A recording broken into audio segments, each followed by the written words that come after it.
Hello viewers, my name is Augustine. I'm Augustina and You're you're watching watching Christian Christian Youth Youth Matters. To today's discussion. We're looking at a very critical topic this evening, which says, does opposite gender boundary prevent premarital sex? Well, I don't know, I can't say, but we'll find out on the table of discussion. Okay, my brother, let me ask you this question. Do you think opposite gender boundary will prevent premarital sex? Well, this is a very critical issue. Yes. But personally, I think opposite gender boundary has a role to play in the prevention of premarital sex. Because come to think of it, check the definition of opposite gender boundary. You find out that opposite gender boundary is a kind of conscious, active, calculated, well-planned distancing in our relationship with the opposite gender, and it has to cover areas like the time, the place, the approach, the manner, our behavior, our posture when relating. And you see that these areas of our life, it really matters. It really, as young Christians, young boys, young girls, this aspect of our life, these areas of our life really matters to us if we are going to be preserved from premarital sex.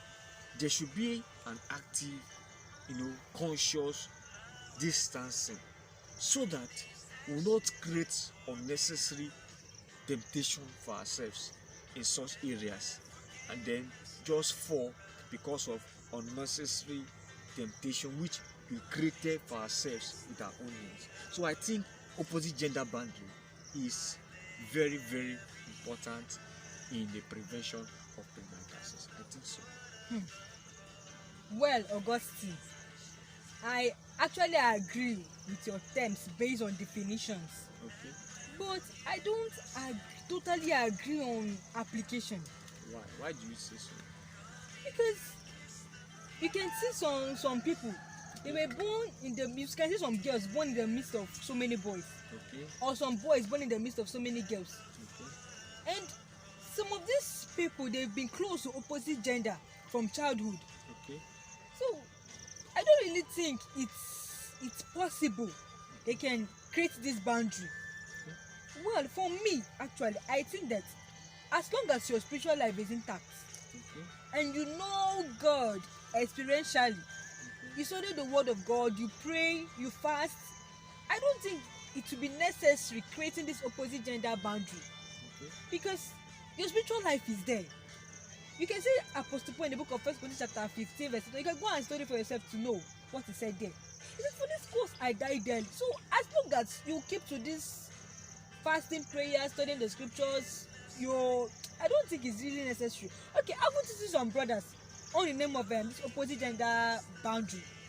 They don't even greet sisters. Augustina. They don't even sisters. Have you seen any of them before? I'm serious. But see, but hypocrisy is all we see inside. There's no real fire in them. See, most of them, they will just bypass the sister. They won't even greet her. They won't even respond to her greetings. They won't even pick sister's calls. See, all in the name of opposite gender boundary creation. So I don't really think it's necessary. As far as you're spiritual, your life is there, you're studying the word of God, you know God very well. I don't think there's any need creating this opposite gender boundary. I don't think there's any need. Well, I understand you, Augustine. I understand you. Augustine, I understand you.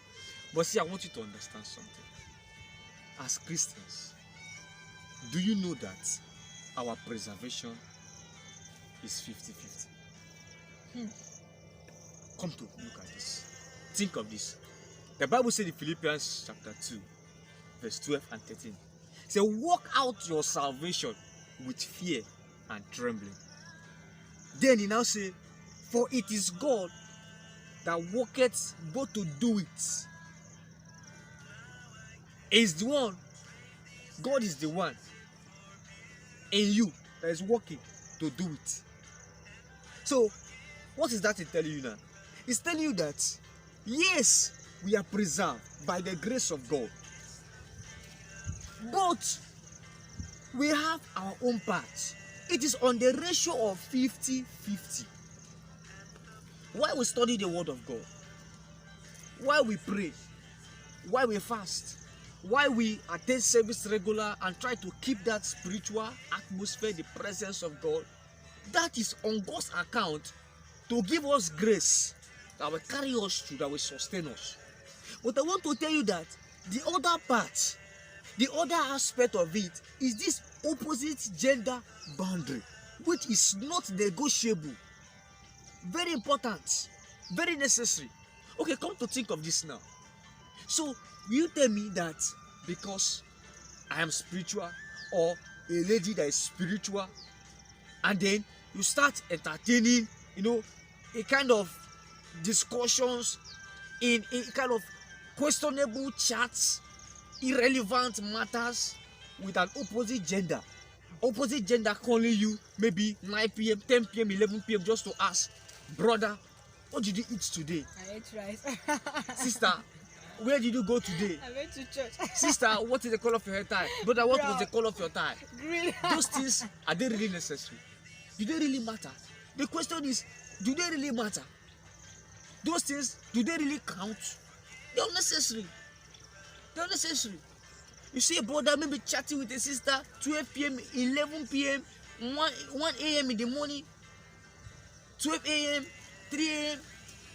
Those things, the person is creating temptation for himself. A brother standing in a closed secret corner with his sister is creating temptation for himself.